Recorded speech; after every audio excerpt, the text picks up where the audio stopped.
भागलपुर के आसानंदपुर की ऐतिहासिक खानका में सूफी परंपरा, आध्यात्मिक विरासत और इंसानियत के पैगाम की गवाह रही है। ये 16वीं शताब्दी के पाए के बुजुर्ग पीरन शाह बंदगी बगदाद से चलकर भागलपुर के आसानंदपुर में 1528 ईस्वी में आए। उन्होंने सुहरावर्दी संप्रदाय सेक्ट की नींव रखी। इसके इतिहास के विषय में थोड़ा सा रोशनी डाल देते हैं। आईन अकबरी जो अबुल फजल कृत है उसमें 14 सूफी सिलसिलों का जिक्र किया गया है, जिसमें एक सुहरावर्दी संप्रदाय भी था। भारत ही नहीं बल्कि पूरे भारतीय उपमहाद्वीप में ये फैला हुआ था और 13वीं शताब्दी में भारत में पूरे सूफीज्म का दौर चला था। उन्हीं सूफियों में एक पीरन शाह बंदगी थे, जिनको कहा जाता है एक सनद दी गई थी बाबर के द्वारा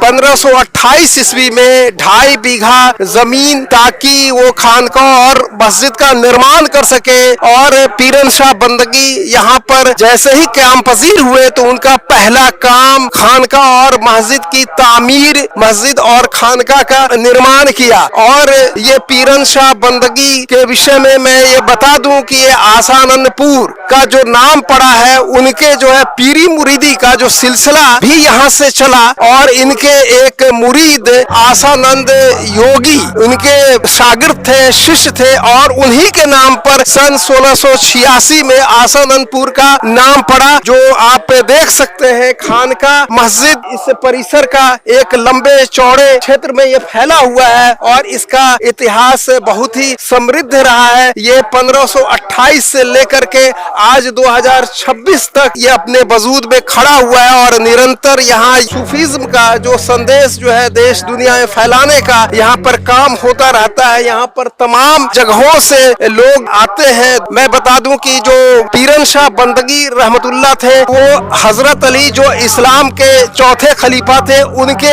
17वें वंशज या नस्ल से आते थे। तब से लेकर के ये अब तक लगातार चल रहा है। और अभी जो वर्तमान में सज्जादा गद्दी नसी है, हजरत गुलाम बंदगी साहब देख रेख कर रहे हैं, यहाँ के मुतवल्ली है। और मैं ये बता दूं कि इस खानका का बहुत ही लंबा चौड़ा इतिहास रहा है। यहाँ तक मैं बता दूं कि बादशाह वक्त औरंगजेब ने इस खानका को 15 रुपया प्रतिमाह मुकर्रर किया था। और उनके जो पुत्र मुअज्जम थे, उन्होंने दिल्ली से ताजिर और व्यापारी यहाँ जो भागलपुर आते थे तो उनको सलाह देते थे कि इस खानका में रहो। तो इसकी भव्यता और जो है विस्तार का सहज अंदाजा लगाया जा सकता है।